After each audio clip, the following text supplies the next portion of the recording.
Welcome, ladies and gentlemen. Namaste, Assalamu alaikum. Good evening, good night, or good morning to all of you. And we are so pleased to have so many people in this meeting from all over the world in different time zones. I am Shakira Mohammed from Trinidad and Tobago, a teacher for the past 15 years, and this is the 183rd edition of our Zoom public meeting. We wish to sincerely thank all of you who have contributed in whatever way to the success of this ongoing Pan-Indo-Caribbean and Pan-Indian Diaspora Global Project. For 182 unbroken continuous weeks, we have been here every single Sunday, and in the past 3 years, 9 months, and 2 weeks, we have featured 772 presenters from all parts of the world, speaking on 182 topics. Ladies and gentlemen, this is a weekly forum being hosted by the Indo-Caribbean Cultural Center, a legally registered research and publishing company operating since 2010. And in order to continue this weekly program and to make it bigger and better, we are asking for you to give suggestions as well as being volunteers and donations. And you can contact Dr. Kumar Mahabir for details. Ladies and gentlemen, again, as we have said in so many programs, we hereby call for the end of the war between Israel and Palestine, which have claimed over 18,000 lives and counting. And this violence must end and must be resolved peacefully. And we worry a similar situation developing in Guyana and Venezuela. So we turn to our moderator for this evening or tonight, who is Shalama Mohammed, the co-director of the Zoom platform, who is a business teacher and researcher from Trinidad and Tobago. She obtained her master's degree in business psychology from Franklin University in the USA. Shalama, welcome. Thank you so much, Shakir. Assalamu alaikum, everyone. Namaste, and a very warm welcome to all of you. I want to thank you so much for choosing to be here with us. So this public meeting will take the form of a panel discussion followed by questions and comments from members of the audience. The meeting is being recorded live and will be uploaded later on YouTube permanently for posterity.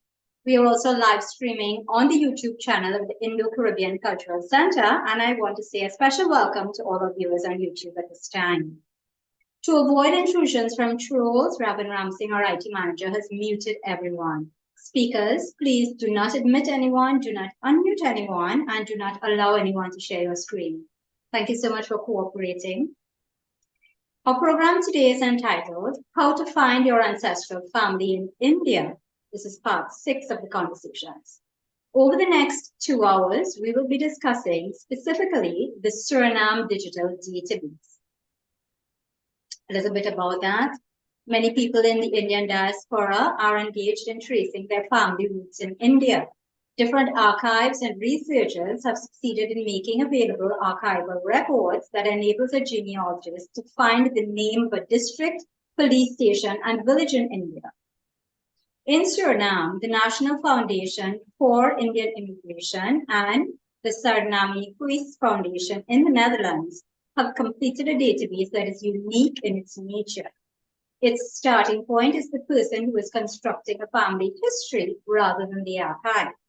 In addition, it makes full use of modern technology to process and present the data. So we have a group of speakers who have a lot more information on this, and they will be sharing with us. And I want to begin with Farid Katwaru. In addition to his corporate job and volunteerism, he is the chair and member of the Lallarookh Foundation. He's also a member of the National Committee for the commemoration of 120 years of Hindustani immigration. Welcome, Farid. You can go ahead with your presentation. Yes, thank you, and good day to all.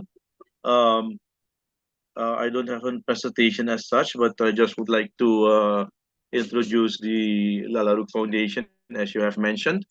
As you said, I am the chairman of the National Foundation for Commemoration of Indian Arrival in Suriname.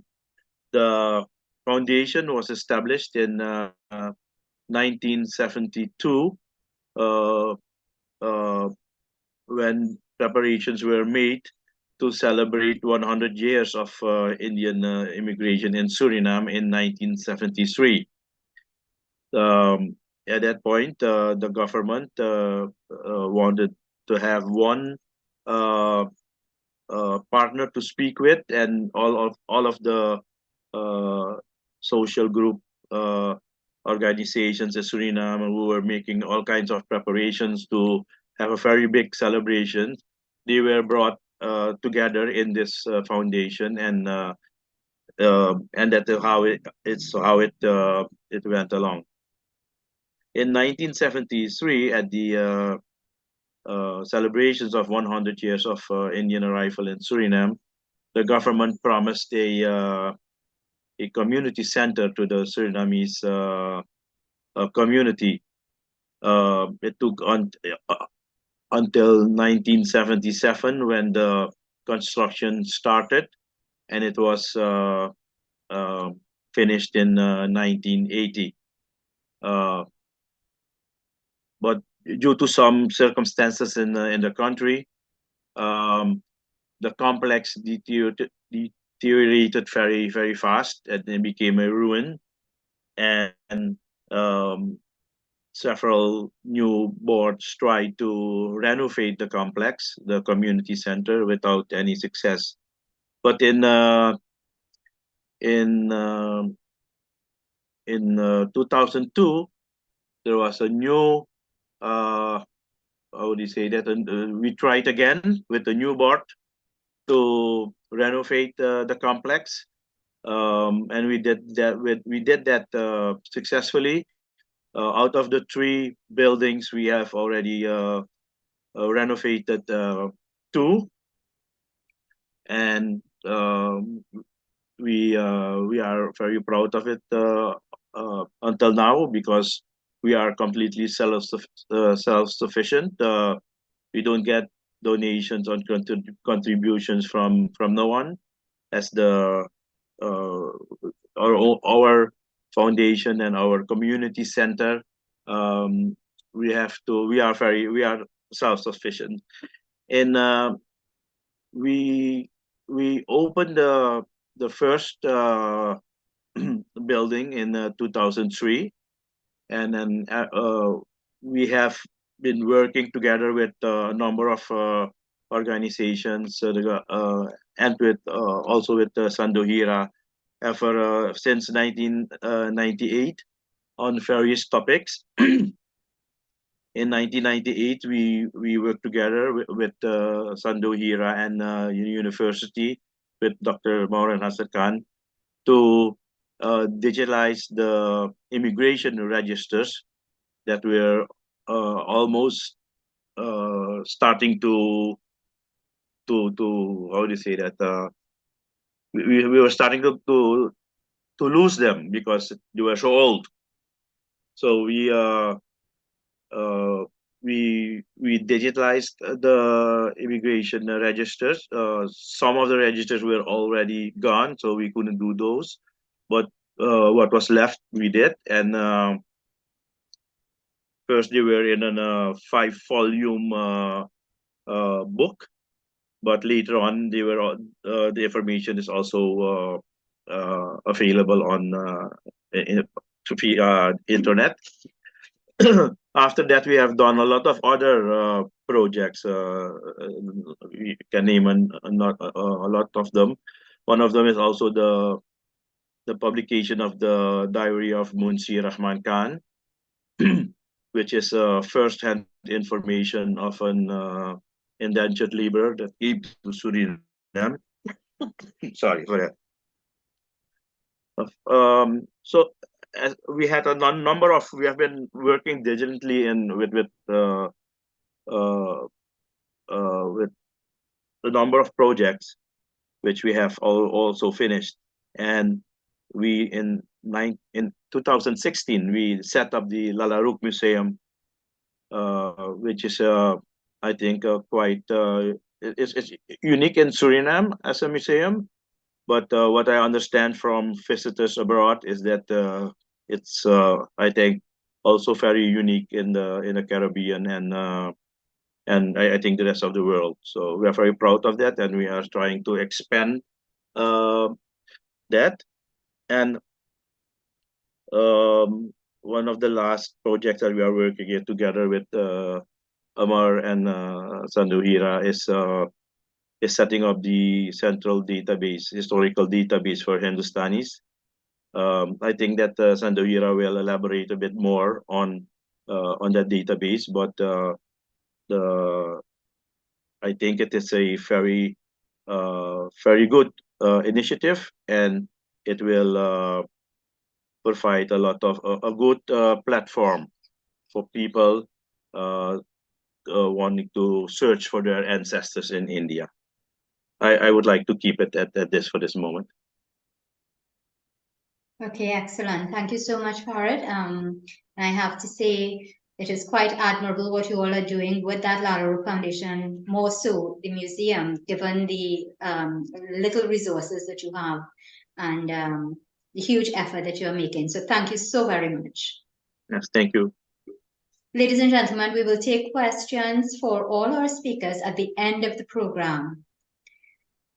Let me introduce you to our second speaker now, and this is Mr. Amar Suklal. He's the chairman of the Holy Cement Foundation, as well as the Suriname Institute in the Netherlands, which includes the Suriname House, a museum and documentation center of Indian history and culture of Suriname. Welcome, Amar. You can go ahead, please.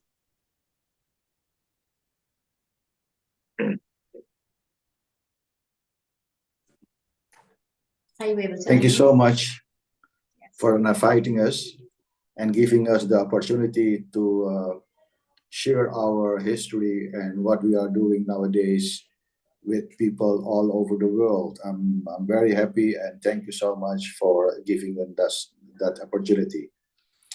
I have a PowerPoint, and I see that Sandev is trying to put it on screen.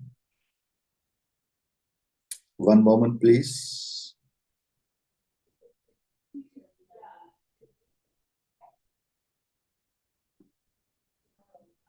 Sandev seems to have some difficulty in sharing. You want to try it again, Sandev? Right. Yeah. Okay, thank you so much. My name is Amar Suklal. I'm born in a small village, Quata, named Quata, nearby Paramaribo. And Paramaribo is the capital city of Suriname. I immigrated from Suriname in 1974 to the Netherlands, just before the independence of Suriname in 1975, which was a former colony of Netherlands. I studied tax law in Leiden, and I work for the tax authorities and will retire within 2 years. So I have more time to spend with my passion, the Suriname culture. Next, Dale. Just as I said earlier, I have a great passion for my Suriname culture in Netherlands, but also in Suriname. Why? Because my Suriname culture is established by our ancestors. We call them in our literature Kolkatian, because it is derived from Calcutta, from where they left for Suriname. And in our opinion, Suriname is not just the language. The language we speak in Suriname, we call it Suriname. But Suriname is also a culture. A culture is the food, the drinks, clothes, the rituals, music, literature, everything what we do in Suriname. In Suriname, we say our Rahan Jalan. The Suriname language is a mix of Bhojpuri, Awadhi, Dutch, English, and we have some other influence of the local languages in Suriname. Suriname House is a foundation we started in 1995, and our mission is to ensure the management, the preservation, experience, and the use of the Hindustani cultural identity. We are living in Holland. We are a minority, and our culture is under great pressure. If we don't work hard for what our ancestors gave us, bring us from India to Suriname, and we brought it from Suriname to Europe, the Netherlands. If we don't put a lot of effort in it, if we don't fight for it, we will lose it. So Tsunami House is offering a versatile program on that culture. For example, education in a broad sense of the word, sociological and historic and cultural research, music and dance activities, literary debates, film screenings, etc., etc. Everything what is possible to showcase our cultural identity, Tsunami House is with it. Next, Dale. Tsunami House, we also publish a newsletter every month with stories from the community in the Netherlands, but also what is happening in Suriname. We commemorate and celebrate the immigration of our ancestors on June 5th.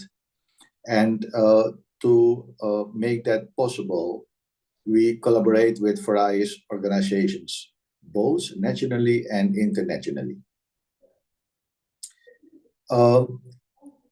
In that collaboration, with the various organizations, we have set up various databases to facilitate the search for our ancestors in India. And one of the main figures in that process is Sandevira, and he will tell you more about the databases. Thank you for this moment. Okay, that was a little shorter than I expected, but thank you so much. Quite interesting work that you all are doing as well in the Netherlands, and we appreciate that you identified how important it is to maintain the culture there. So thanks once again. Ladies and gentlemen, on to our third speaker now, and this is Mr. Sandu Hira, who goes by the pen name Deo Baburam. He's the secretary of the Decolonial International Network Foundation. He has written 25 books, his last being Decolonizing the Mind, a guide to decolonial theory and practice. He's no stranger to us, and he's here again to tell us about this very important database that they've been putting together. So welcome, sir. Go ahead, please.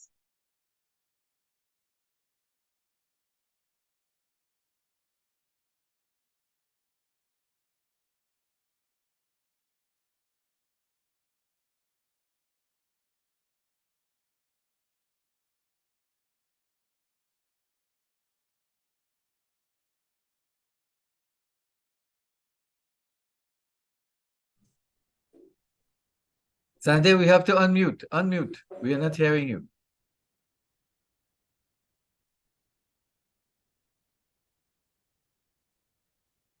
And start over, please.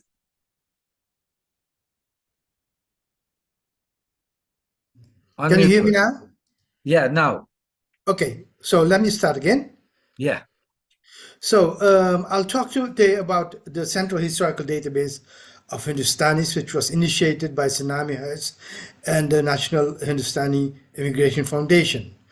And I'll start with just showing the database. Let me go here.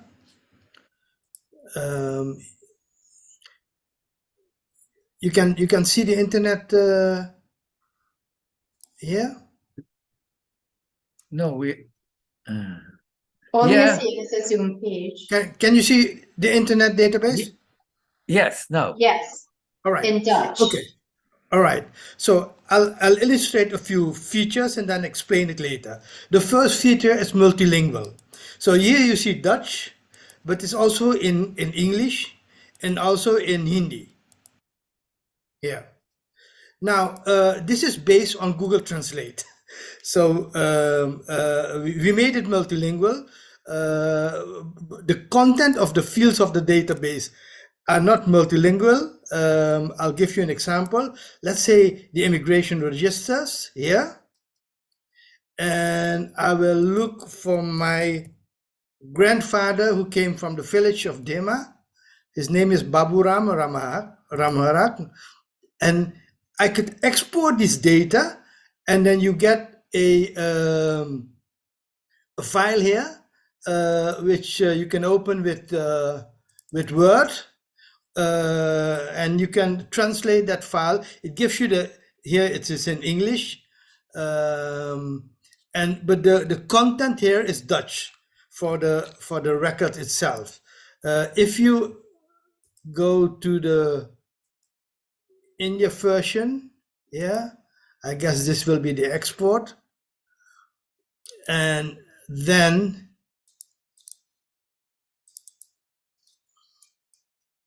you might see I have to put the Devanagari letter font, and then you'll see it in Devanagari. So let me go back to the English one. The multilingual thing is important, although it's Google Translate, which is maybe 90% good. It gives you a sense of the database.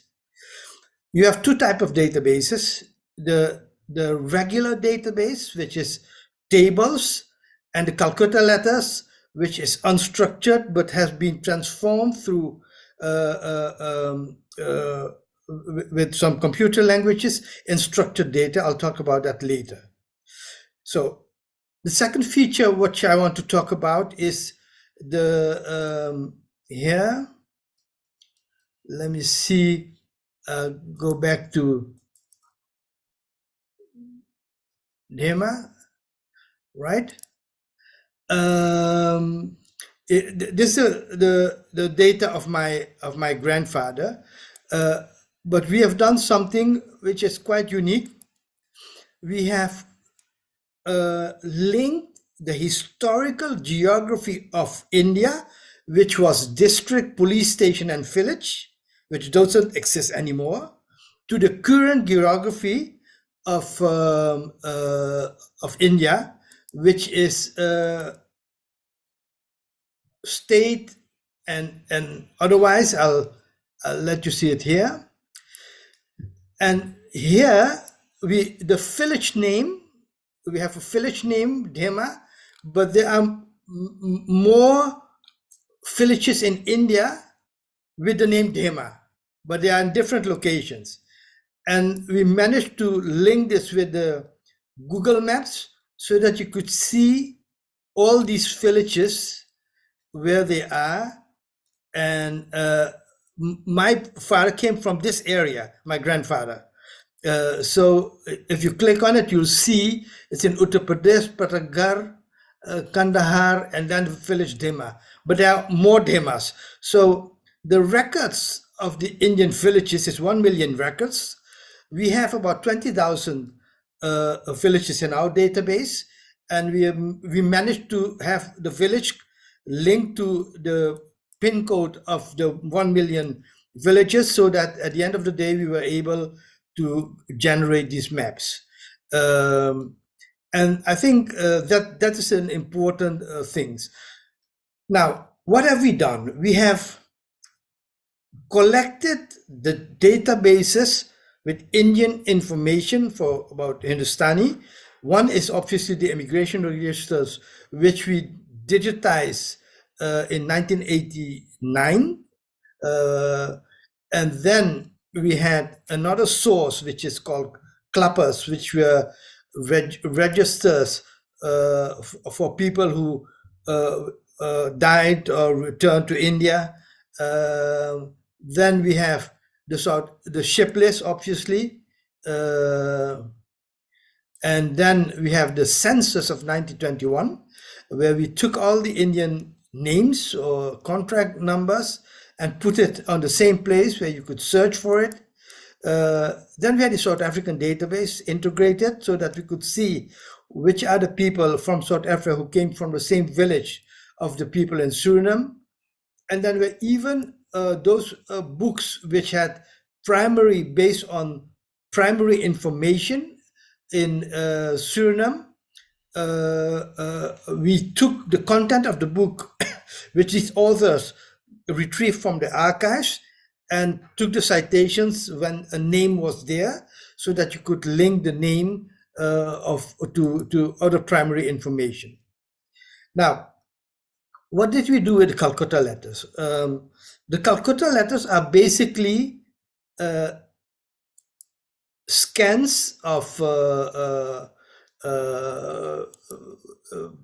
letters which are found in the National Archives, and in these letters, some were in English even.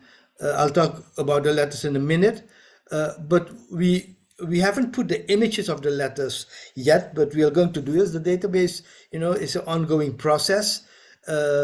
But then you will find the letter to translate in Dutch, or if you could save the file, you could even use Google Translate when it's a Dutch letter to translate it in English or in Hindi or whatever language Google Translate enables you to do.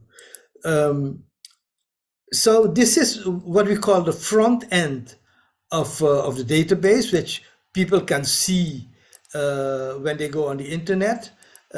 I'll show you a bit of the back end, which is the way the whole thing is maintained.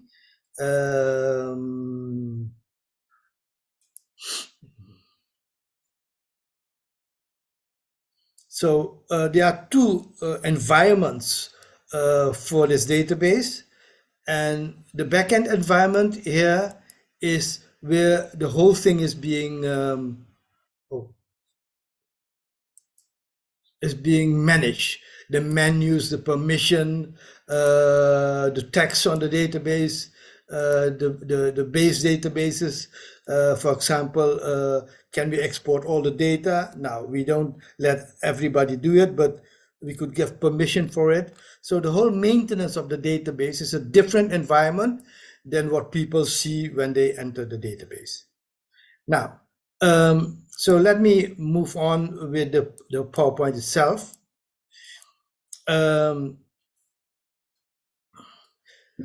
What was the vision when we created this? The vision was normally National Archives dealing with data of Hindustani have a clear mission and a clear task, namely to digitize data, make it available, and the purpose is the data, the source. In our case, we were thinking about the user. The user is central rather than the provider of archival data.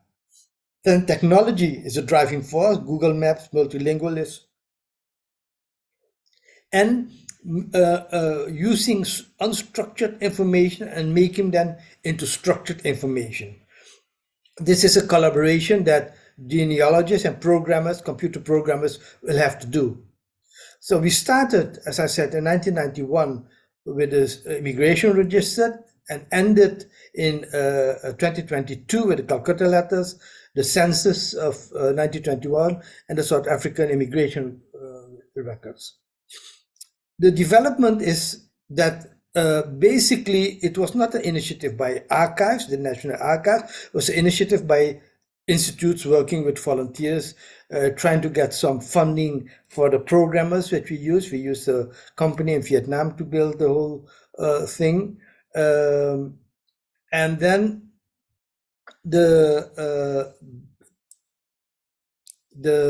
I won't go to the technical. So when we look at the need of the user wants personal data. So many people are interested. The ship records, for example, are just the records of the ships when they came, etc. But people are obviously interested who came with the ship, where did they go, from which villages they came. Then the other thing we had is accurate and reliable data. The first database we made in 1989 had a lot of errors just because of technology. Then the management of data entry, it was not that good at that time. So we had to reconstruct the old database, leave out the unreliable data. For example, the departure date cannot be after the date of arrival, all these things. So we put the needs of the users central in the building of the database, make it user friendly. There are still some bugs in it, but we'll fix that in the coming period. So the databases we have: immigration, clappers, census, I mentioned, South African database, Calcutta letter, and the literature of primary sources. The immigration database have this kind of information: contract number, name, father's name, gender, the number of the ship, they call the monster number, departed, deceased, family relation, who came with who was how were they related to each other, skin color, length in millimeter, identification marks, religion or caste, profession, which was always field worker, country of birth, always India, departure point, always Calcutta, recruitment agency, the colonial government, the rifle player, always Paramaribo, and the date of arrival, the name of the ship, the contract dates, when the recontracting, the planter, the plantation, and a memo field with a lot of information, which was used later to note those who have been born in Suriname, the children, very important for genealogical information. The clappers had the person name, the ship name, the contract code, and the status, deceived or left Suriname. As I mentioned, the quality initially was not so good. There was no validation in the program. It was very manual. Inconsistencies were there. We reconstructed that. And then we had the Calcutta letters, and Tanya will go into the letters, but the archives itself, 77 meters of archives. We had a team going through all the inventory numbers, some 1,600, and 200 of them, more than 200, contained documents about Hindustanis. And so we scanned these documents, about 6,000 scans, of which less than 6,000 was usable. We transcribed the scans, in Word. We translated when the scan was in another language, and then we used a computer program to extract the personal data, the names, and put it basically in a table and link it to other information. So what are in the Calcutta letters? These were letters from Hindustani from India to family in Suriname. Not the Calcutta letters. We have other letters. We have letters of Munshi Rama Khan and Chandrasekhar Sharma, who received letters from India, from their family, and we have those. We have published them. We have letters from family from Suriname to Hindustani in India. Obviously, again, Munshi Rama Khan and Chandrasekhar, and the Calcutta letters, which are letters of official bodies in Suriname, India, Caribbean, and he communicated about the Hindustanis. These official agencies were the agent general in the different countries, the district commissioner in Suriname, because people lived in the districts, the plantations was in the district, the immigration agent in Calcutta, the civil servants in India who had to deliver the letters that they get from the immigration agent to the individual Hindustanis in the villages, basically. And the correspondence, there were, in the Calcutta letter, were correspondence within Suriname, where the government corresponded with the district commissioner about the individual being of the Hindustanis, between Suriname, India, Guyana, French Guyana, Trinidad, St. Vincent, Grenada.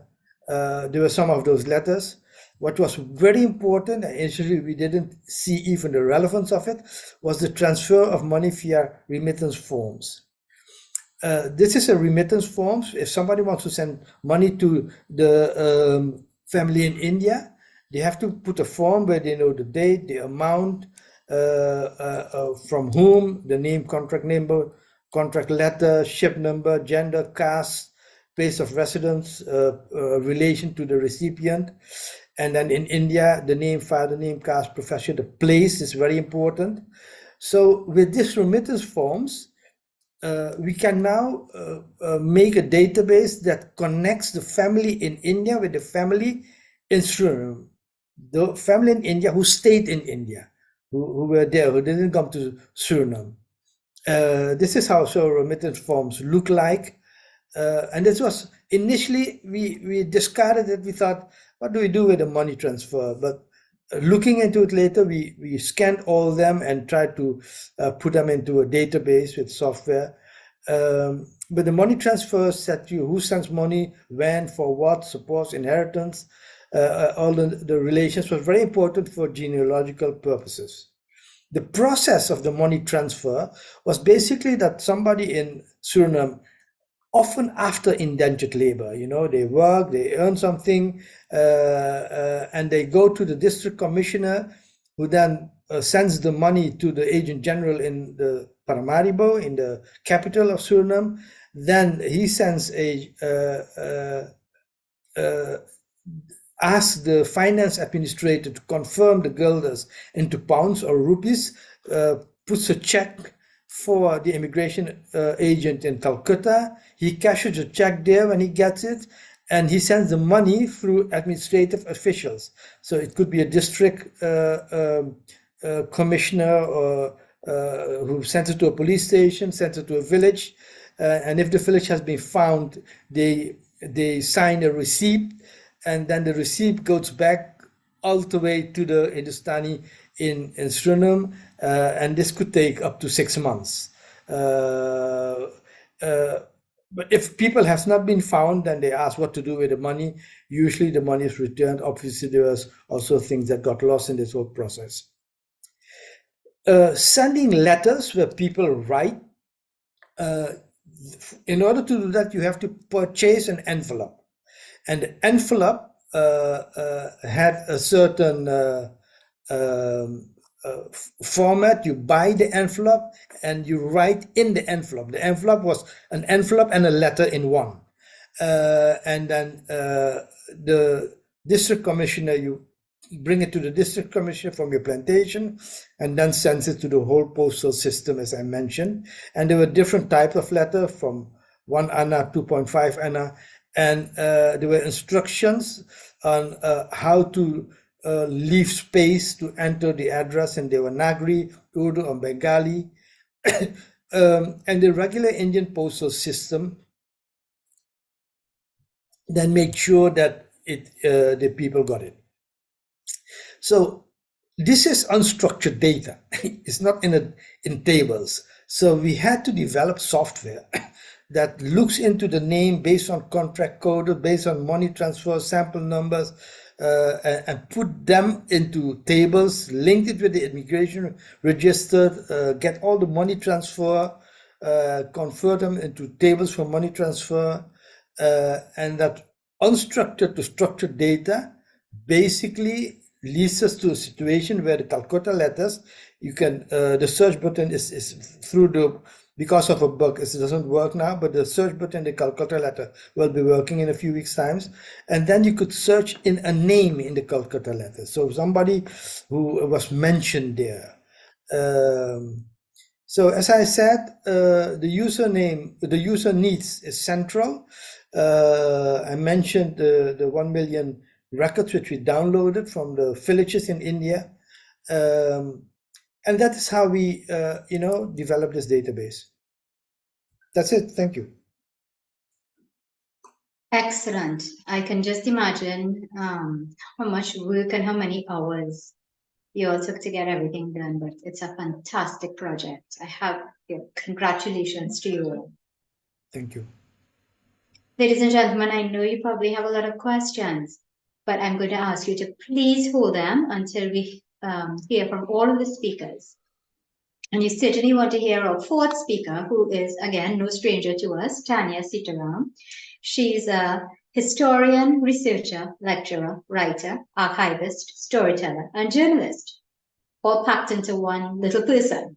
She's the author of a book on Indian female indentured laborers and the co-author with Sandy Hira of 10 volumes of the Calcutta letters.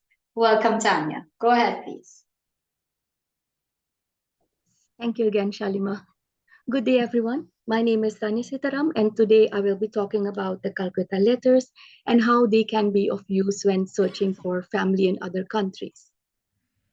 Yes, sorry, I forgot the slideshow. Yes, here it is. Next slide, please.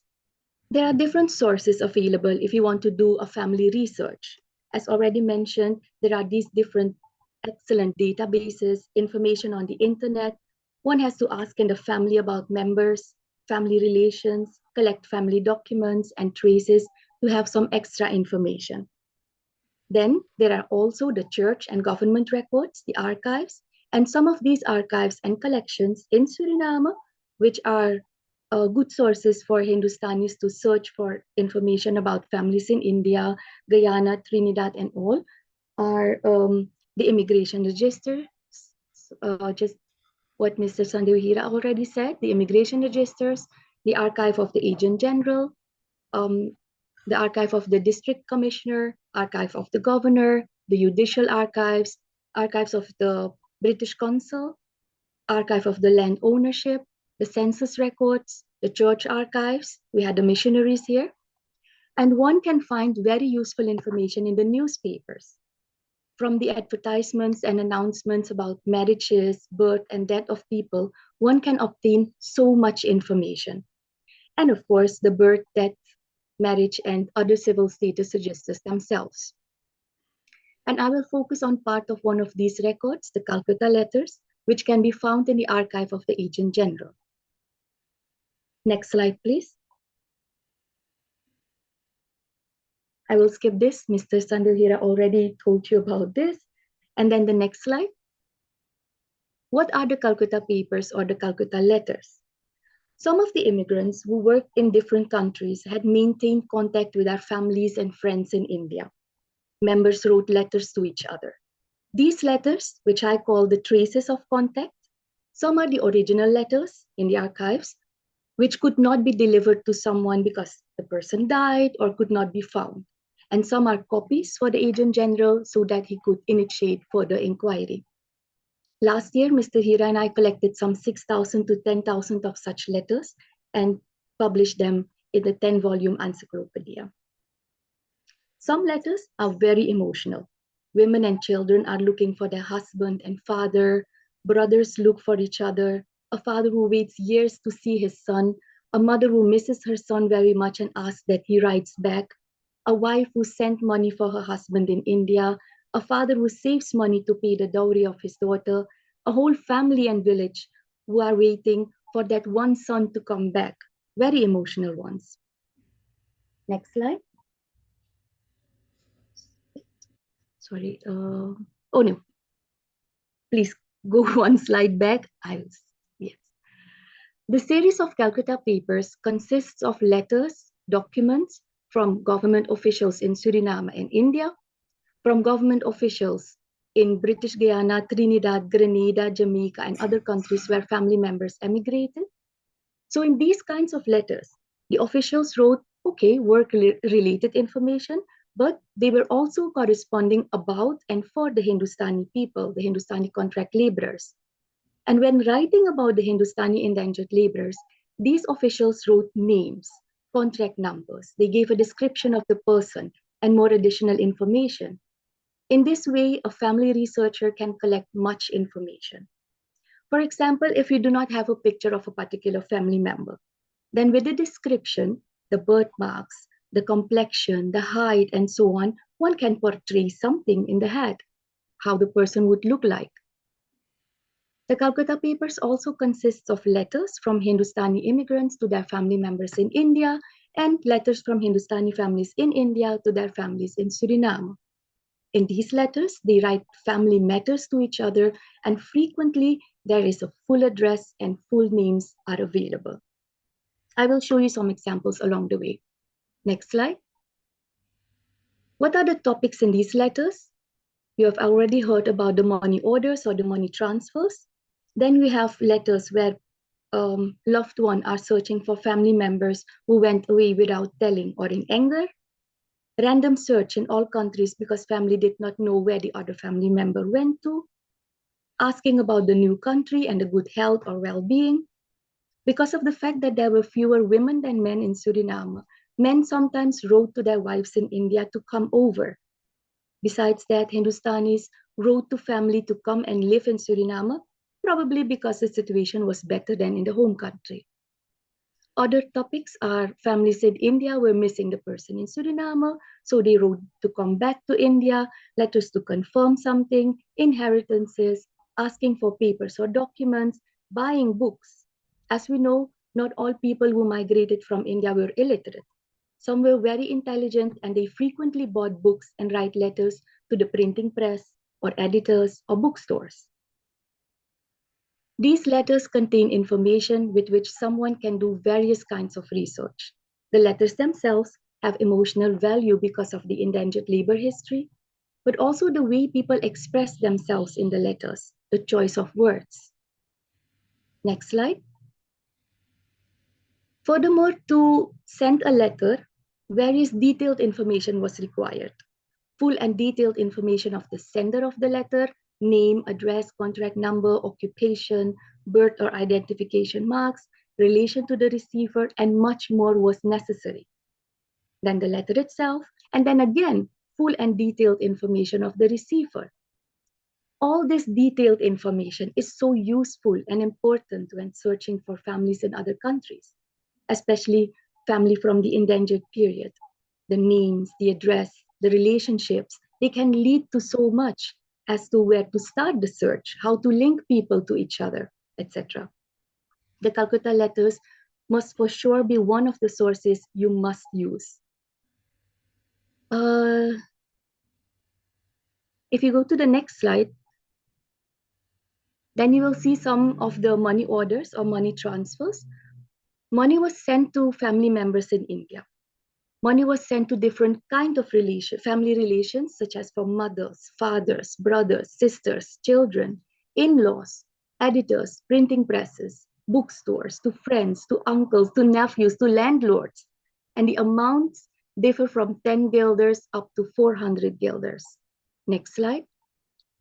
As Mr. Hira already said, there was a form, a remittance form for these money transfers in which information had to be filled in by the sender. Her or his name, contract number, name of the ship the sender came with, plantation name, caste, name of the father, the relation with the recipient, and also full information of the recipient. Again, name, caste, occupation, address, village, zilla, thana, perguna, gao, and also if this person, the recipient, cannot be found, what to do with the money. Send it back to the person or give it to an alternative recipient. If so, then also full particulars of the alternative person, so much detailed information. As you can see from one remittance, you can get so much information about the person and the family in India. People who go to India to find their ancestors and the information from mere one money transfer, one remittance form can be of great value to their search to give it more direction. Next slide.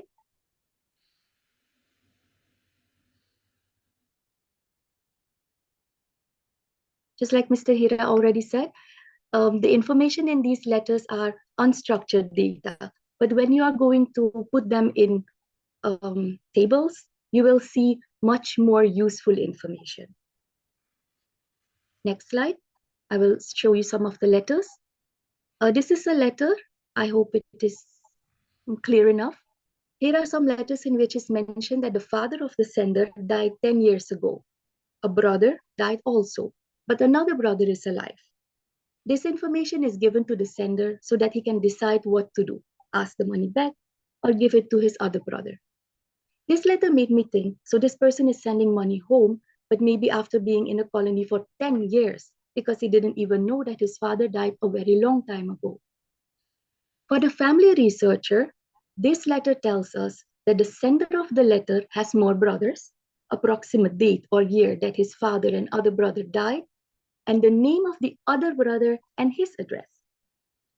Next slide. This is a letter that Nandlal, who is a brother of Birju, his whereabouts are not known. So Birju was searching for him, but it could be an incorrect address, or maybe Nandlal went to another place or colony in search for a better job. Next letter. The Deputy Commissioner of Gonda informs the immigration agent in Calcutta that there is no village named Dhansora in Thana, Hadailganj, in district Gonda. The correct address had been asked. In such cases, or the borders of the villages had been changed, like Mr. Hira said, or names had been written by the whites who were not familiar with the Hindustani names. Again, for the family researcher, there is an opportunity to find places which are pronounced the same way of the address or to search in Gonda. Let me show you some more letters. The brother of Ram Bharos, next letter, is searching for him and wants to know about his well-being. Next letter is of Gomti, which is the wife of Gulzari Lal. Gomti is writing to him as well as to the government officials in Suriname so that her husband can come back to India. Full addresses in India and Suriname are provided. Next letter. Oh, this is the envelope Mr. Hira already showed us. Next letter. I think it's this. Let me see. No. Okay, this is also a letter, but I think I missed. Can you please go one slide up again? Yes, this one. It's not that clear, but this is a letter of an example of people who were not willing to come to Suriname. The wife and brother of Pultan were not willing to join him in Suriname. Linking the information in this letter with the information in the database, then further research on this letter gave the following information. Pultan came to Suriname when he was 19 years old. That was in the year 1893. And when we look at the date of this letter, July 1921, then Pultan was already 28 years in Suriname. He did not go back to India in the end. He changed his name to Pultan Tiwari and he stayed in Suriname. That is a big and well-known family in Suriname at this time. For the family researcher, Pultan Tiwari at least had one wife and a brother in India and the address in this letter.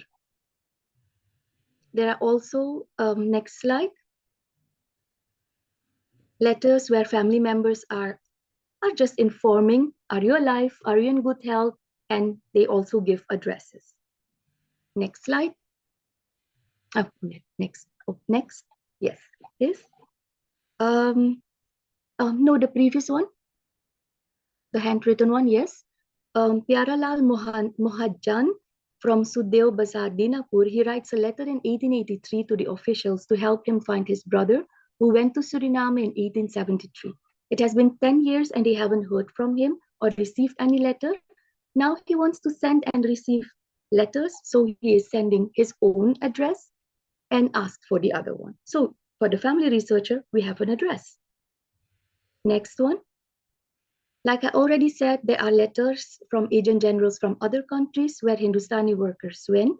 We have found a lot from British Guyana in the Calcutta papers, where the immigration agent requests information about many Hindustanis who work and live in Guyana, but were from Suriname. In these letters, full particulars and descriptions are given, so more information. Next one. Next one, these are all examples of, yes, this is the one I talked about from Guyana. There is also a letter, I don't have it here at this time, from family members who live in Guyana, the Marara, and writing to come over to Guyana because maybe the living standards were better there. There is also a letter from a brother in Trinidad who had sent money for his sister in Suriname to come and live with him because he is well off there in Trinidad. The same brother also sent money to another brother who resided in Demerara to ask to join him. The family researcher can link the family members from at least 3 to 4 countries, India, Trinidad, Guyana, Suriname, with each other. Full addresses, names, contract numbers, plantation names are mentioned. Next slide. And there are also letters written in Hindi and Urdu. Next slide. And I think also the next one, yes. So a researcher, and especially the family history researcher, can get information from the Calcutta letters themselves, link the letters with information from other letters, link them to the different databases of the Hindustanis for more personal information, link them to other sources, for example, just like Mr. Hira said, publications on the Hindustani indentured workers, in which there is additional information, and can also link them to information from family members. Because not to forget the letters, documents, and photos in the various family archives, which contain important information which can be very useful while doing a family research. Next slide. I already told this. Next slide. Yes. And that was my part in this presentation. I hope that you will consider and use this source and many other sources like this in your own countries to find more information to do your family research. Thank you for your attention. Thank you so much, Tanya. Fantastic information there. Extraordinarily useful. Thank you. Thank you. So, ladies and gentlemen, we're going to move on to our fifth speaker, and then we will have questions. Rita Tijin-Fu is a member of the International Advisory Committee of UNESCO's Memory of the World Program. Last month, she was elected as the chair of the Forum of National Archivists of the International Council on Archives. So congratulations, Rita, and welcome to the program. Go ahead with your presentation, please. Thank you. I send my presentation to Shakira. Shakira, can you go to the first slide, please? Yes, thank you very much. Good evening, good day, and good afternoon. I believe there are some viewers and participants from all over the world. I saw Fiji, India, the Caribbean, and even in Europe. So the cover on my presentation is the homepage of the National Archives of Suriname. And there you see various databases with regards to persons living here in Suriname. Next slide. So this is a short introduction about the National Archives. I will go very quickly over my PowerPoint presentation. Just a short history on my about the National Archives. We are the natural custodian of government archives as well as the documentary heritage of the Republic of Suriname. What we have in our repository, those are government archives as well as private collection. A large part between 1916 and 1977 were sent to the Netherlands.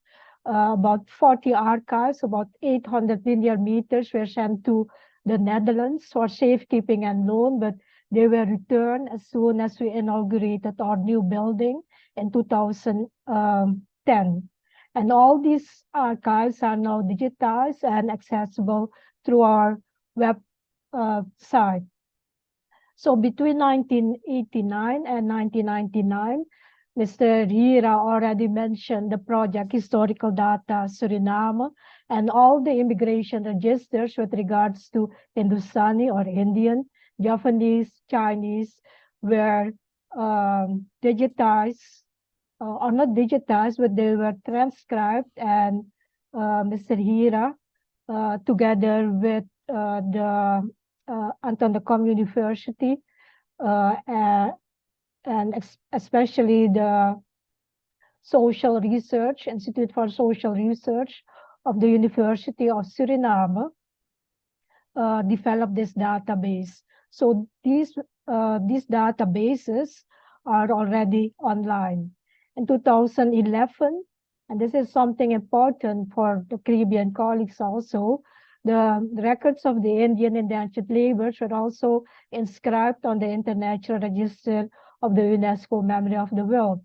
The records from Fiji, Guyana, Trinidad and Tobago, and Suriname are already inscribed. But as National Archives, we also collaborated with the Radboud University in the Netherlands, as well as the Anton de Kom University of Suriname, to digitize also the register of the enslaved. We continue this collaboration, and we also started to digitize the civil registry register, for instance, birth certificates, death, marriage, and so on. At the end, what we want to achieve is to start a life course approach where the population of Suriname can be linked with each other. And you see, with regards to the Indian or the Hindustani people, they already accomplished that goal by launching the website on Hindustani immigration. Next slide. Next, please. So the archival sources regarding free and bonded labor. For instance, what we have in our repository are the Register of the Enslaved and the Emancipation. Those are already digitized and accessible on our website. The records of the Immigration Department, in fact, all the Calcutta letters, all the data about census, those are at the National Archives of Suriname, and we are the custodian of those records. We managed to scan all the records of the Immigration Department because in this archives, there are not only information regarding Indian or Hindustani, but also Japanese, Chinese, also Portuguese, and even the migration of Caribbean people to Suriname. So this archives is really important if you want to do research with regards to family history in the Caribbean as well in India, because all the authentic records are at the National Archives.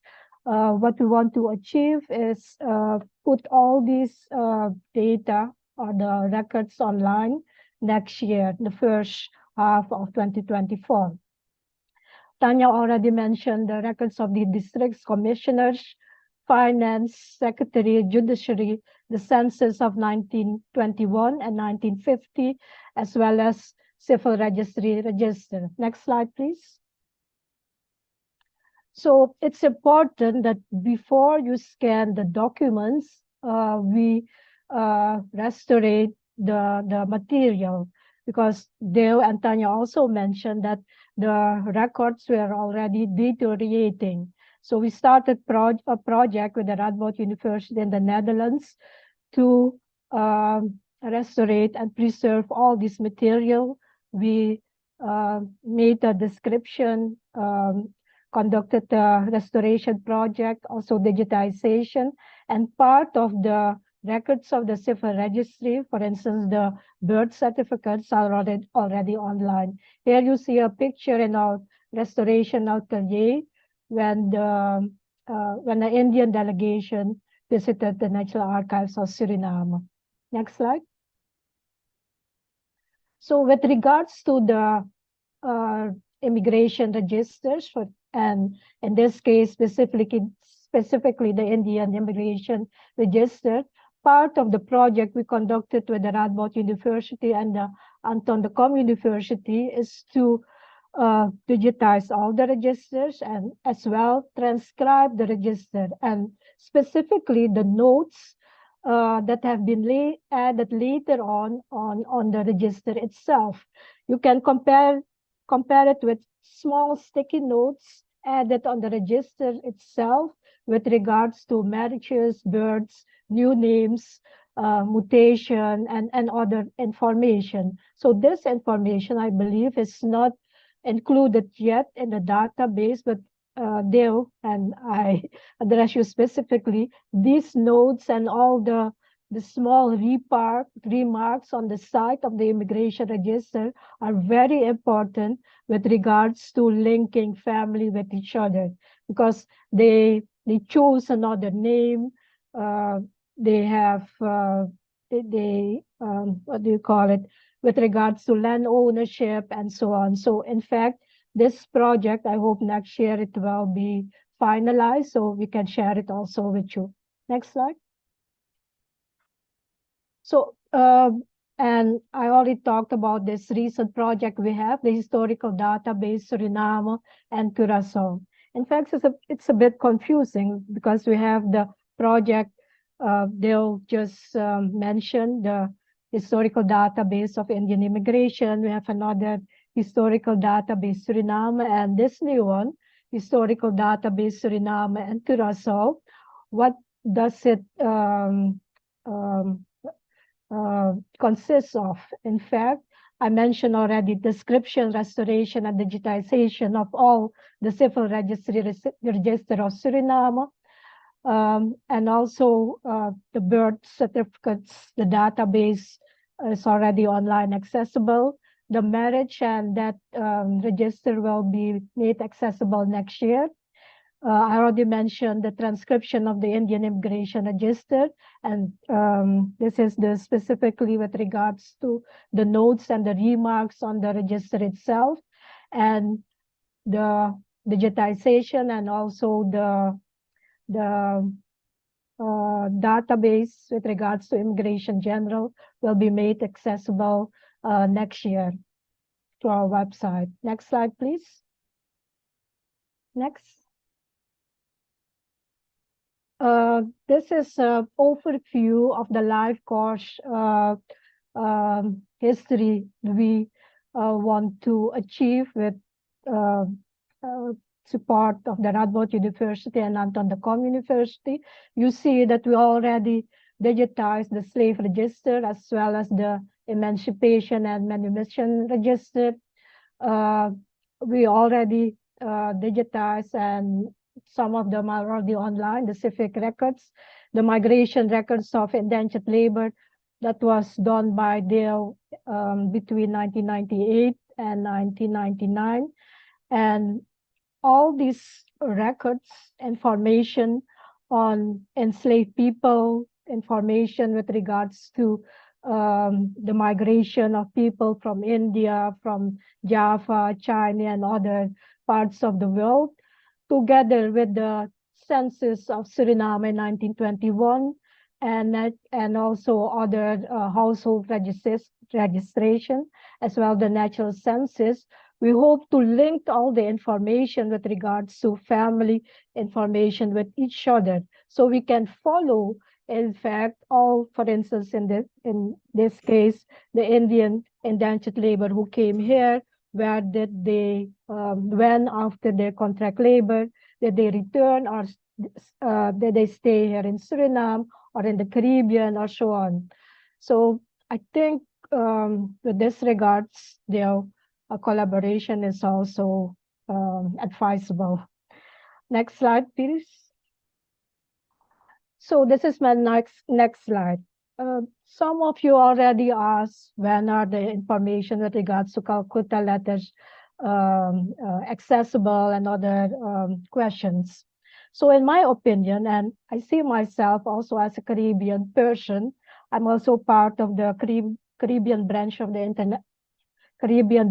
International Council on Archives. National Archives of the Caribbean could collaborate with regards to this project, because we have a project, the Memory of the Island Gateway for Archival Networking.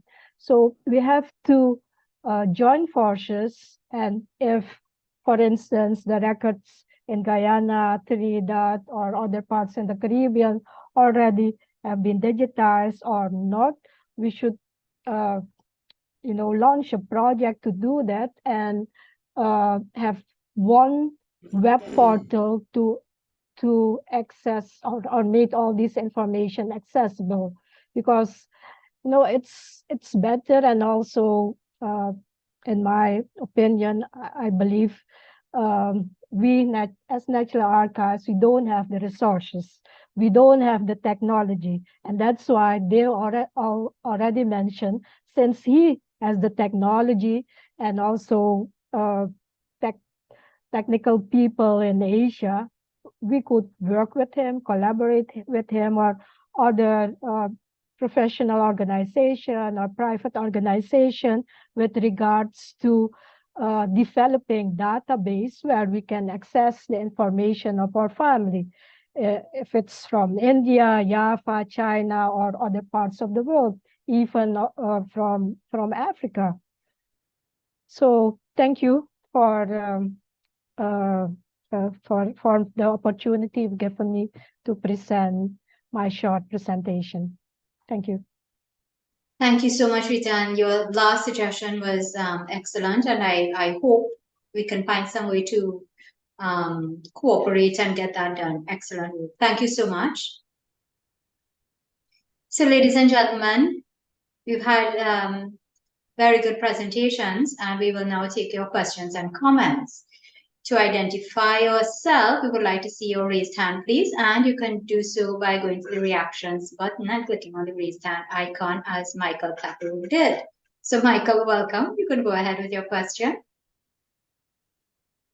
Thank you so much. I'm very happy to see this presentation, and I appreciate what the good lady has done, and the fact that you have taken on this initiative. I really value this as a person who started to search for their genealogical information and so forth. So first, let me just say there are three questions I kind of had. The first one is maybe redundant and it's just unclear. The lady said that that the information is already online, but then she also says that it would be accessible or something next year. So I wasn't quite sure what that meant.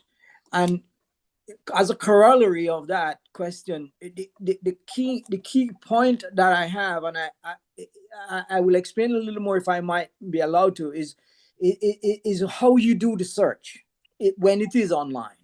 Because in my case, I've found that I may not know what ship the person came on nor the year. And I found in the case of the Jamaica authorities, with whom I have liaised and communicated, they were asking me to tell them the year and the ship that the person came on. And I said, I don't know that, but I do know what estate they were assigned to. So I said to them, do you have the information digitized? And can you digitize the information in a manner which allows for the basis for search to be more easily done by fourth generation folks like me, who might not know these other things, but might know what estate the contracted worker was located on, so that you could anchor the information that way and you could do the search in that manner.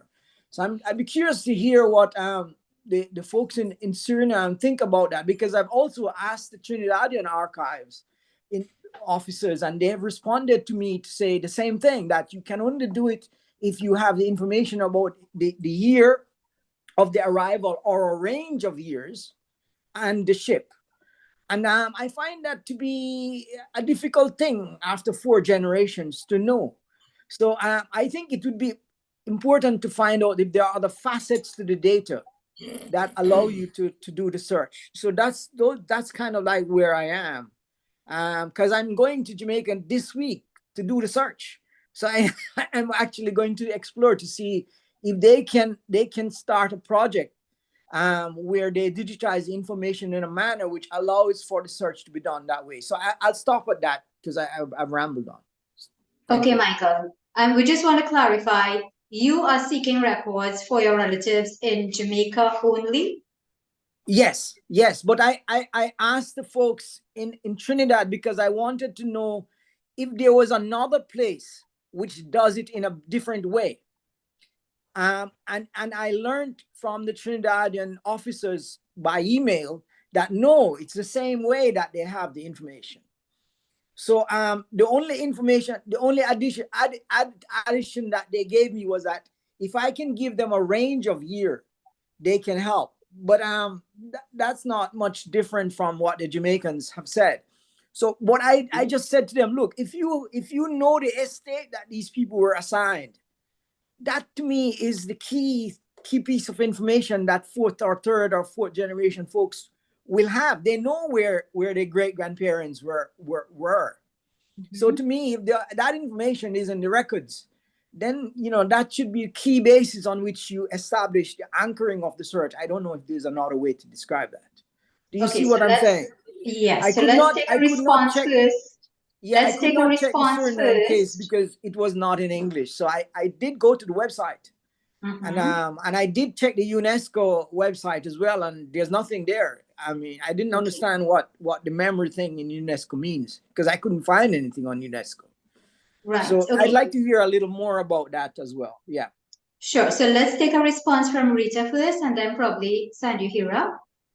Okay, Yes. thank you very much. Mhm. I forgot the name of Michael. Michael. Yes, thank you, Michael, for your question.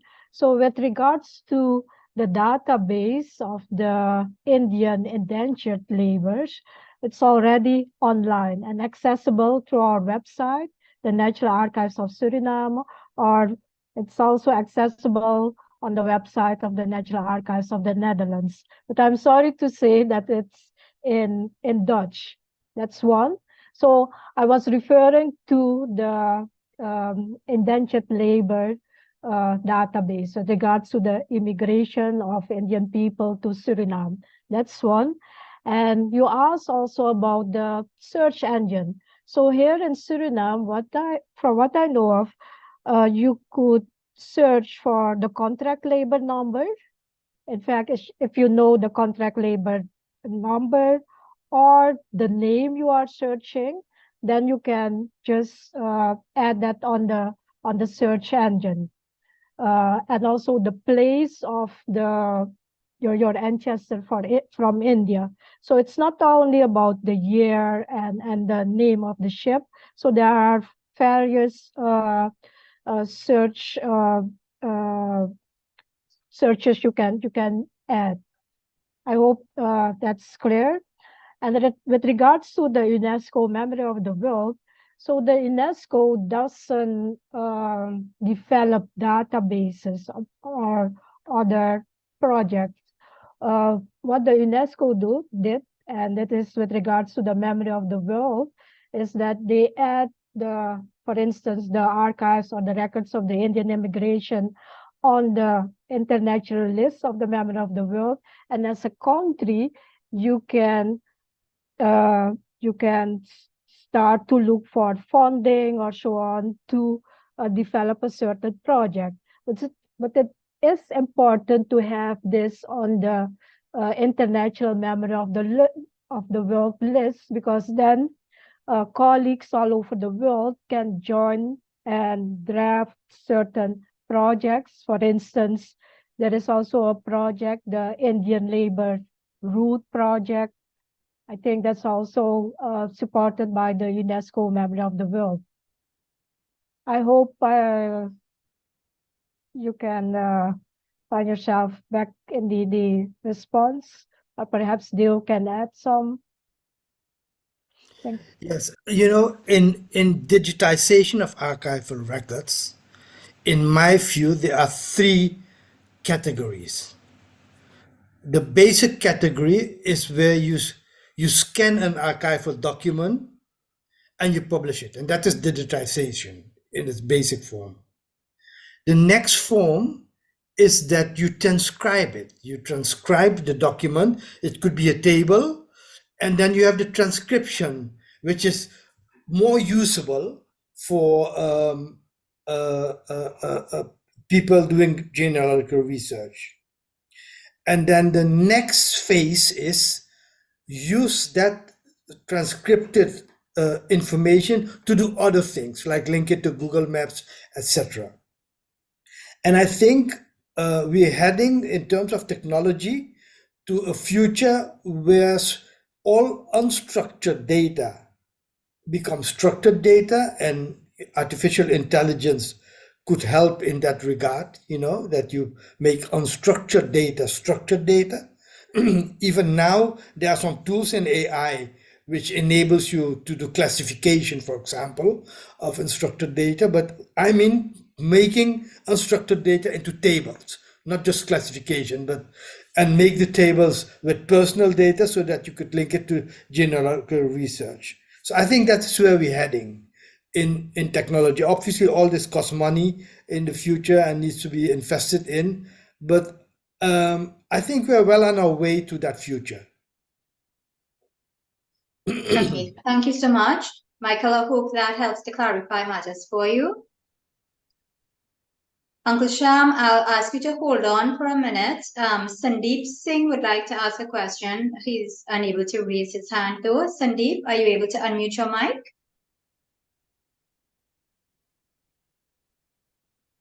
Ravan, can you unmute Sandeep Singh, please?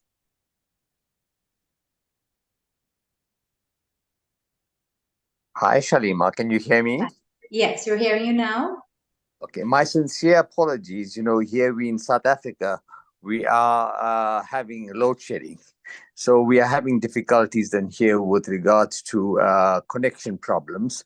And unfortunately, I joined late and had been disconnected for a short period whilst it was Tanya who was giving her information, but I joined when Hira and then Rita and Four joined and presented their information. I was well. I have to say my expression on here was I was extremely astounded in the manner in which the information is retained in Suriname. I never believed that any country would have information as much as one would have had as in Suriname. I also don't believe that Suriname has probably so many Indians as probably South Africa has. And for that amount of information, it is exceptionally good. However, of importance, and the more important question is that the reference made to the documentation of firstly family members out in India trying to contact family members who have left to probably Suriname or other countries in the world as indentured laborers. The remittance of money is being sent over by indentured laborers. Now, these were all sent over to Kolkata. I've not come across this in South Africa. I've got a book which I would just point out and present to show you. And this book done here, I studied them so well. It's Documents of Indentured Laborers of Natal from 1851 to 1917. And this highlights documents of exact and here problems that has arisen between our ancestors then together with the employers and the commissioners and things of that sort. And it's detailed. It's fairly detailed. But I would like to know from him, Hira, Rita, and Tanya.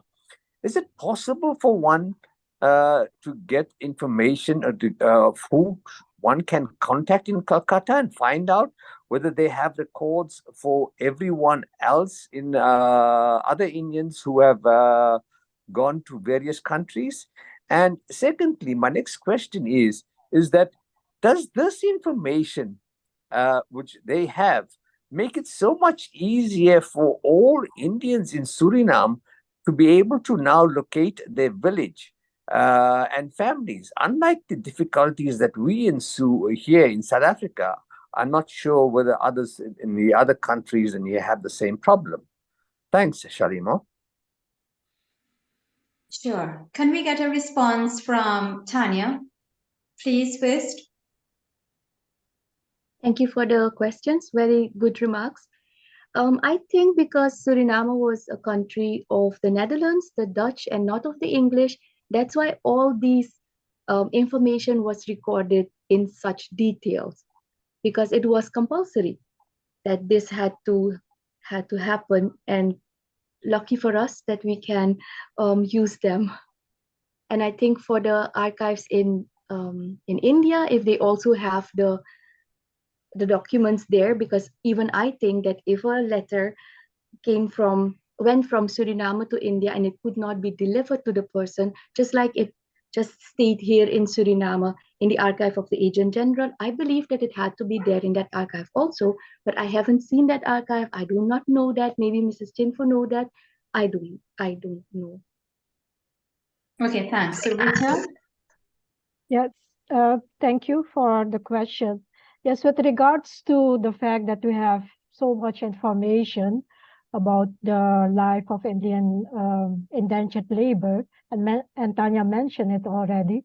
The Netherlands were very detailed in writing all information with regards to the migration of people and living here in Suriname. That's one. And the second thing is that although the records were housed in various places here in Suriname, after 2010, we transferred all these records to the National Archives on Suriname, and there we started to restaurate all the documents. For instance, the archives of the Immigration General, that's very important because all the information with regards to Indian people, Japanese, Chinese, Portuguese, and so on are are to be found in the archives of the Immigration Register. And that will be made accessible next year, 2024.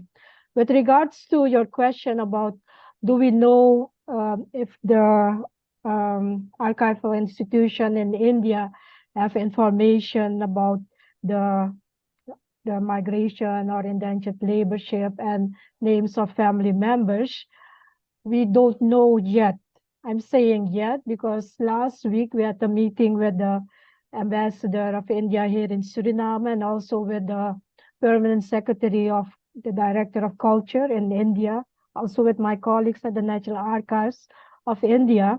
And what we propose is to have an exchange of relevant records, relevant documents with regards to the migration of Indian people to Suriname, as well as visit all the archive institution in Calcutta, Bihar, Uttar Pradesh, and also Lucknow, because they have specific information about the people that went to Suriname, I hope. And I propose, and I believe my colleagues from the National Archives of Trinidad already went to India and visited the archives, to reach out to the colleagues in India and request some collaboration to exchange relevant archival material. Because it's important that we share the information, exchange, and India itself, I think they will be quite interested in the records we have here in Suriname as well as the region. Okay, great. Thank you. Sandeep, I'm going to bring on Mr. Shamsuddin. He's our local genealogist and well known in this area. So he more than likely will have some information for you as well as his question. Uncle Sham, please unmute your mic. Thank you very much, Halima. Sure. Okay. Yeah. Okay, thanks very much. I wanted to help to answer somebody's question. A fellow named Michael, he was interested in getting his great-grandparents, I suppose, in the archives in Trinidad. One thing that databases don't seem to do as yet, I could be wrong on this, but there should be some kind of database where we look at oral information. We look at family memory. And as Mr. Sandhu, I think his name was, he quite correctly said that that everything could become digitized now, computerized. You can build, AI can do so many things for us. So there must be some way in which we can develop, which I try to do. In my work, I do this kind of stuff, but I don't know if I develop it at the computer level, but I do it at my own raw data level. I developed something called an arrival scenario. Mr. Michael Takuri, you could listen to this if this might help you. Maybe you know it already. But in doing that, I try to collect as much information from the person who wants to get the information, as I did for myself. I try to collect and see how much I know myself about my family. And then I go back. Sorry, I know you wanted a question from me, but I just try to answer. Is that okay? I don't want to take too much of the time because I know there are so many other people coming on. Yes. But basically, what we will try to do in that arrival scenario is we try to get the name of the ancestor who's come to Trinidad, Jamaica, Suriname, wherever. We try to see what is going to make that ancestor unique and different from anybody else. Because when you check the Trinidad documents, we have about 147,592 people who arrived and were registered in Trinidad. We also have the people who died on the boat and so on. All those people are important because in developing your arrival scenarios, those are questions. Once you get to learn the documents, you ask questions, even without knowing the documents. But once you know the documents, you ask questions that would be answered by the documents. Accompanying relatives, caste of the people that's mentioned, and the age appropriate becomes very important too. So you want to find out that your grandfather's father who came from India doesn't come here 5 years after your grandfather is born in Trinidad. Follow what I mean? So in other words, you have to climb your genealogical ladder going back to the past. When you get to India, you have to climb down with the Indian documents because the Indian documents at the village level will give you land records, death registers, land records you use in India because you can get the father's name of the person who came to Trinidad from your immigration passes and so on. You get that information and you go to the Kacheri in India. These are the record centers of lands and births and deaths and so on. And you check to see whether your ancestor's father owned any lands or occupied any lands in the village, which is also mentioned on the immigration pass after 1859, because Suriname's people came after that with the Lallarookh and so on. But we have a situation in Trinidad where we have about 22,000 people coming without a village name.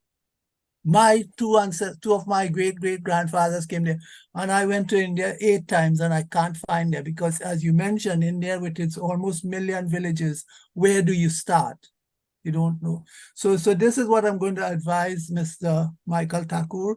If you can build, if you haven't done so as yet, be as forensic as possible in building your ancestral arrival scenario. And then you will be able to use the documents to see whether they're located there. Estate is part of it and so on. There could be about 25 different criteria you can use. You know, I don't want to go much further because I don't want to take away other people have questions and so on. So if there's anything else I can answer later on, I'll try to, okay? Right, but Uncle first Sham, of all, just before I finish, I want to congratulate and thank the people for the work that they have done on those databases. They're extremely important. You know, and extremely good work that has been done. Yeah, okay. Yeah. Okay. So. I echo that. And Uncle Sham, before you go, can you help to answer the question that Mr. Sandeep Singh had? He's wondering what kind of information he could access possibly from New Delhi, the archives there. Okay. When I went to New Delhi's archives, I found a lot of it, but I didn't spend enough time. I only spent about a week in the archives. To do work you have, I mean, I spent decades in the Trinidad archives and I still don't know everything. You know, I still don't know half of the things that are there. But that week, I found that what they had were information on South Africa. They had information on South Africa. I remember that they had it in a book form. I didn't see much on Trinidad at all. In Lucknow, I found some information because what I look for in these places in India is I look for what's missing from my archives in Trinidad. You know, I know that we have 327 voyages coming to Trinidad to bring those amount of people I mentioned before. So I know that, for example, the Castle Howard of 61, I'll just give you some examples, the Maine of 96, the Maine of 1903, all those are registers. We do not have the people, the immigration passes for them. And worst of all, between 1907 and 1909, we have about 3 or 4 ships. We have no information on their names or the people who arrived. My intent in life, I don't know if I'll be able to achieve this, is to fill up those names. If I could get all those names together, I will die happily. that will make me feel really good to do that. But we're still looking. If there's any other question I can answer, fine. You can go ahead. I'm listening to the extremely very well presented information. I'm so tickled, and my hair is raising, my paws are raising, and everything. Okay, thank you so much for all the presenters. Thank you. Thank you so much. Leroy, go ahead, please. Can you unmute?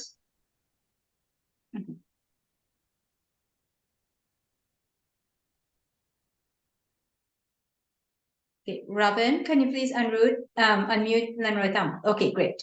Thank you. I think I'm on all right. Yeah, I also want to join in thanking all of the presenters for what they have been doing. In regards to Sham's comment about linking the oral information, it is possible. Mr. Hira spoke about the different levels of digitalization. We have done that for St. Vincent with the ship list, where we actually transcribe the data onto spreadsheets. And I was told that we can link the actual pictures of the information from the book to the cell. So, and it can be searchable. So anyone anywhere in the world can search and see the picture and hear the oral information about that particular item or cell. My question really is about custodian. I think Rita mentioned that. In our case in St. Vincent, we had help from Fiji. They have digitized their data to the ship list. But we can publish the information, but we don't want to. We want to get the National Archives approval. And we wrote to them since about over a year now, and we haven't yet got confirmation to publish officially on our website. We have a website, Indian Heritage Foundation, where we like to publish, or we'll allow them to publish on the at the National Archives, but there's some hold up there. So I'm trying to get some clarification if anyone can help in regards to the custodian, in terms of publishing the data. I researched a bit, and I saw that documents that belong to the Crown of England that are over 50 and in another case 70 years old are not copyrightable documents. Anyone can use them, right? So if anybody could clarify that for me. And the other question was to Hira in regards to your website. Can you share the link? I'm very much interested in looking at the old maps that you may have. Thank you very much. So thank you, Mr. Leroy Thomas. You just asked about the custodian of the authentic records. And with regards to the Surinamese archive law, it's very specific that these records they don't have any copyright, so they are free to be used. There are several embargoes. For instance, if the information of people alive are still in the records, then there is an embargo on it. And those records are not online and free accessible. But other records, for instance, like the enslaved register, the indentured labor records, and even Kolkata letters, those are free accessible to be used at the National Archives on site, and if they are already scanned and online accessible, you can use it also for your own purposes, for your research.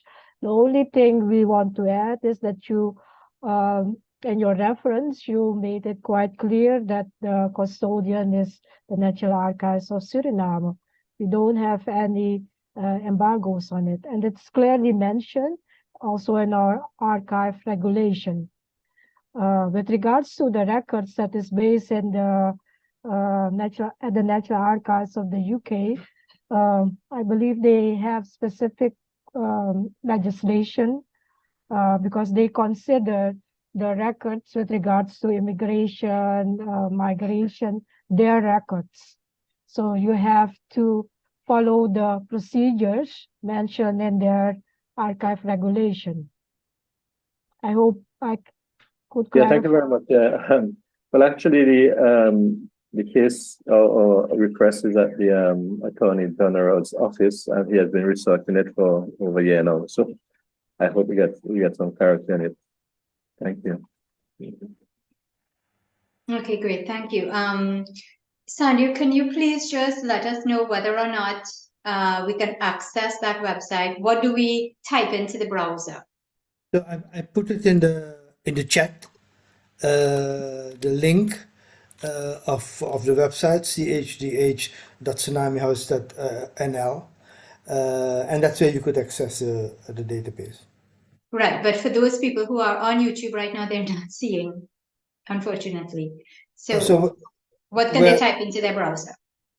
CHDH and then dot tsunamihouse.nl. One more time, please. CHDH.tsunamihouse.nl. .nl. Yes. Okay, great. Thank you. Dr. Bala, please go ahead with your question or comment. Can you unmute? Okay. Can you hear me now? Yeah. Yes. Okay. It's just I'm very impressed by the database and the information that's available, and I just have a query that whether the database would be enriched if data such as photographs or pictures or even museum artifacts or other things that are associated with individuals can be linked to this. So in other words, this database, can it interface with material from museums, and also if there are any records in terms of recordings or written records of oral conversations or oral tradition that that indentured labor came with, if that data also could be captured. At the moment, the data is that of written records, and whether it could be enriched by bringing in other data from other sources. That's my first question. The second question is, I was also wondering whether in the conversation so far, Chennai or Madras port, which was one of the other major centers for of emigration, has not been brought in the sense that I'm particularly interested. I know the majority of the people who went through Calcutta, through the depots in Calcutta, etc., and therefore the importance of Uttar Pradesh, Bihar, and other eastern parts of India. But if you take Chennai or Madras port, for example, of course, it's much more to do with immigration to South Africa and other places. But I was just wondering, I've come across some details about Tamil diaspora in places like Martinique. And I was just wondering, and also remembering that a part of India at that particular time was with Pondicherry, with the French, under the French.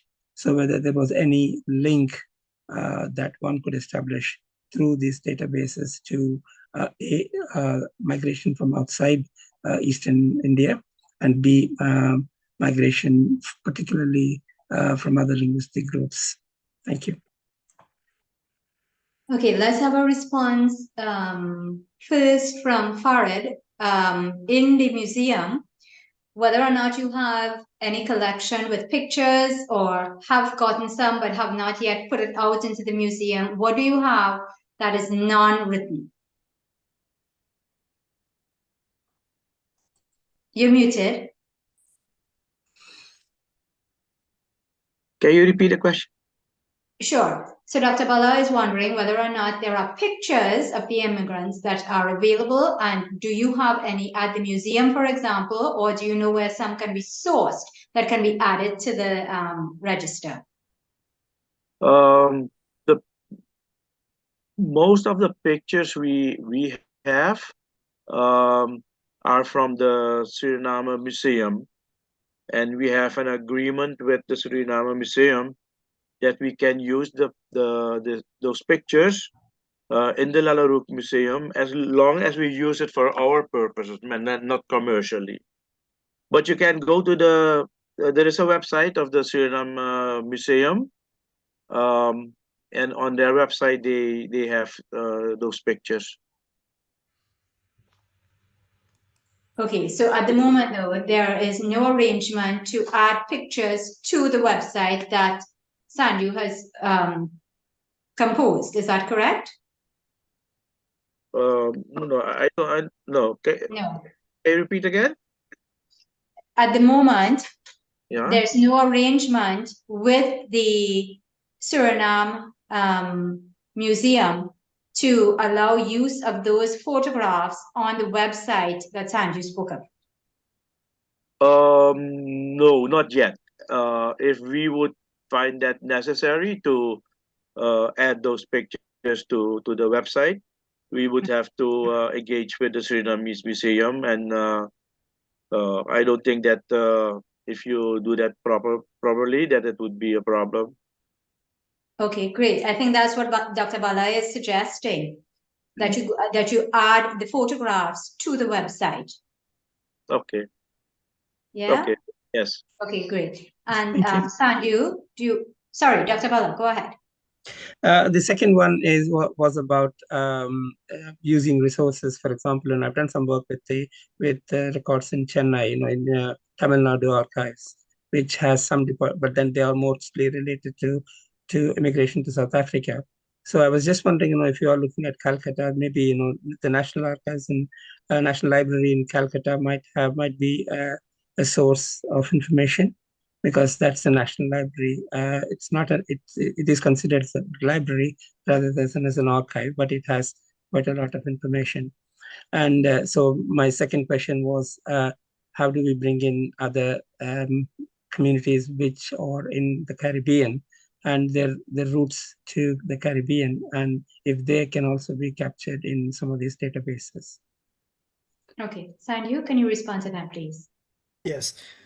Yeah, the ultimate goal is to build one large database where all the indentured laborers from all the countries are linked together. Obviously, we're not there yet, but in terms first of other sources than textual sources, in the current version of our database, there's a forum option. When you have created an account and logged in, then you can upload visuals, audios, videos from your personal archives, so that you could, have already those from the personal archives into the database. People don't use that yet because, you have people have to learn to work with their personal archives.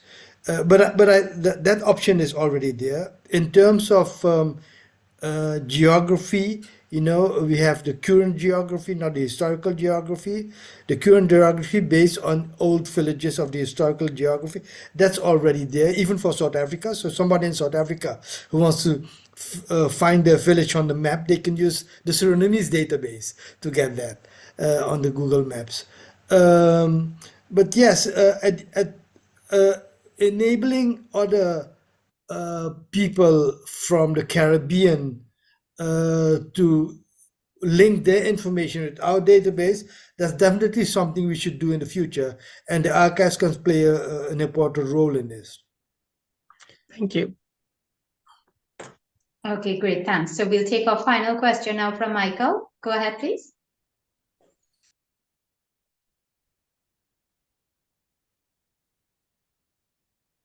Can you unmute? Ravan, can you unmute Michael Thakur, please? Yeah, thank you so much. I appreciate the additional interventions and so forth.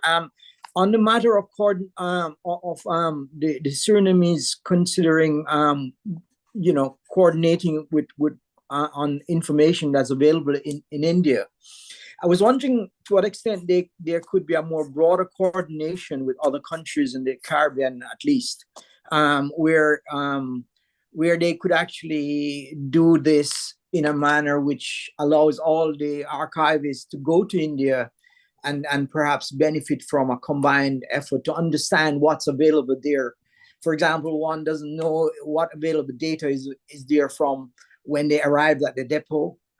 That might be archived, and information on the immigration passes, if copies were kept, because I know those immigration passes probably were taken to the destination countries, and that's why we can get them from the countries where the Indians arrived. So these kinds of things would be helpful to coordinate. And I also think that it would be valuable and in the interest of the Indian authorities to actually support this initiative in a technical way, in terms of the technical computerization of databases and making such database on Indian immigrants or indentured workers who went away, to have that information more accessible and coordinated among all these recipient countries.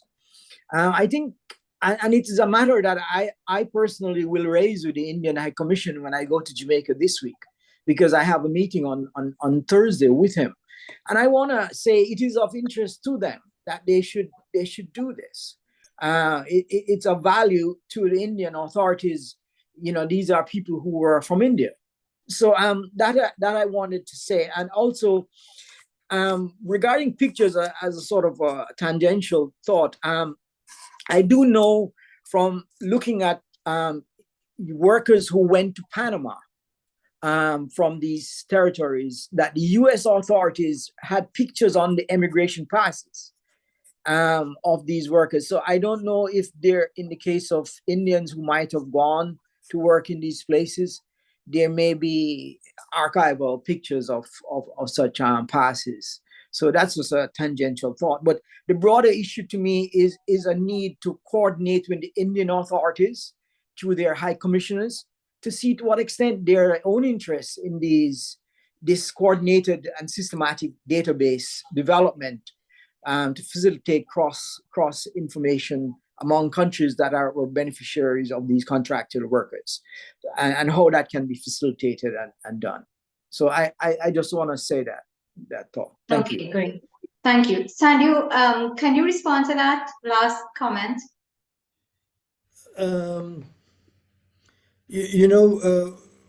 We are not so much into the official institution. I think that's something more for the National Archives.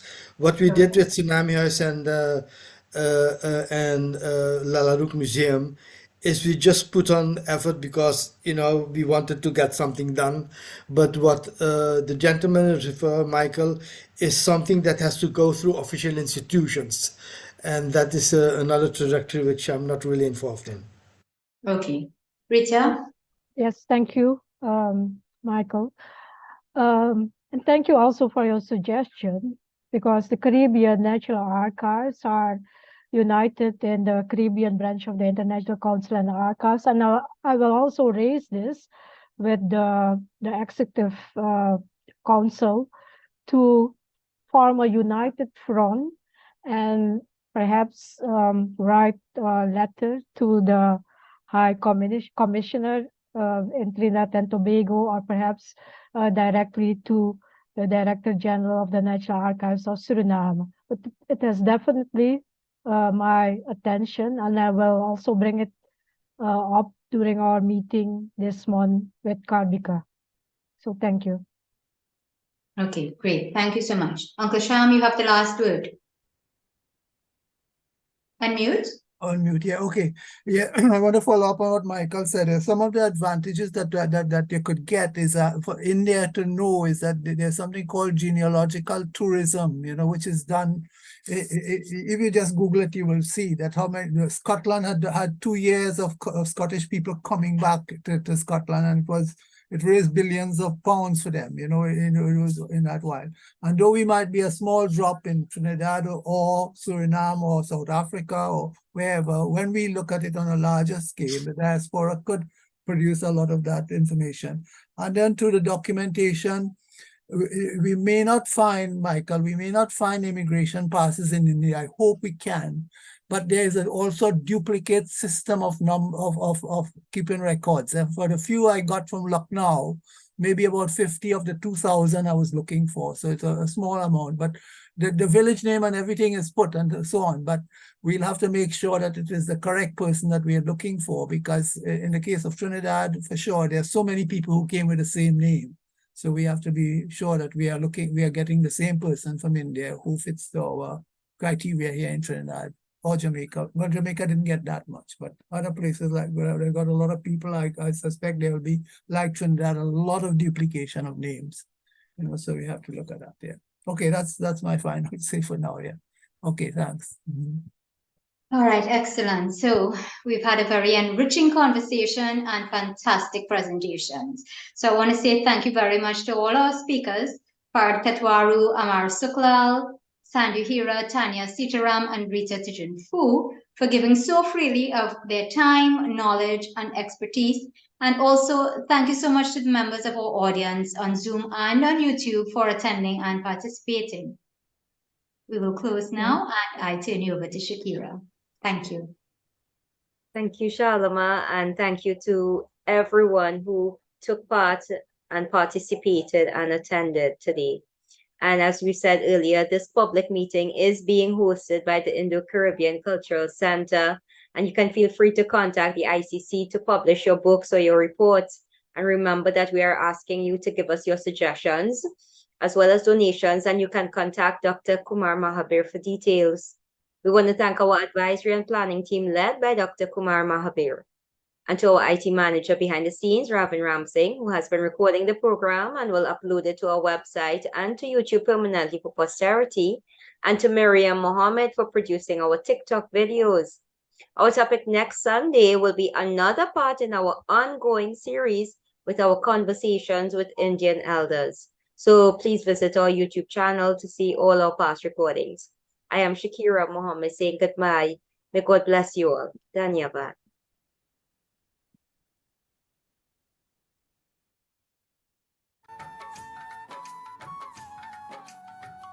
Thanks, everybody. It was wonderful, very informative. And thanks to all those who are working together to digitize and preserve our records. A big task, and we hope that you'll get support locally, nationally, regionally, and internationally. Thanks very much. So we're going to close in a few seconds. Did anybody answer Bala Chandra's question about that we should look into the records or offices in Calcutta? Shalima? I think we had a response from Uncle Sham, basically. Okay. But no, yeah, that hasn't been done as yet. All right. Okay, good. All right. Anybody to say anything and before we close? Okay. Bye-bye. Have a great week, you all. Bye.